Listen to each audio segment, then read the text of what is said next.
For thousands of years, people have used herbs as medicine all over the world. In the United States, the FDA controls the safe use of herbal supplements, but they are not as strictly controlled as prescription medicines.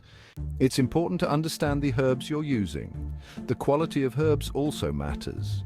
Some companies add fillers. This helps to make their herbal supplements cheaper, but they may not work as well. Or they may cause side effects. Even if something is natural, it may not be safe. Below are common herbal medicines that research has shown to be safe and work when used right. Always tell your healthcare providers if you use any herbs or supplements. They need to know if they may cause problems when combined with other medicines you take. Chamomile. Chamomile is often used in the United States to help with anxiety and relaxation. In Europe, it's used to heal wounds and reduce inflammation and swelling. You can drink chamomile tea or you can use it as a compress. It's considered safe by the FDA, but it might make you feel more tired if you're taking other medicines. Be careful, as it could affect how some medicines work in your body. Chamomile for the skin may be used to treat skin rash from radiation treatments.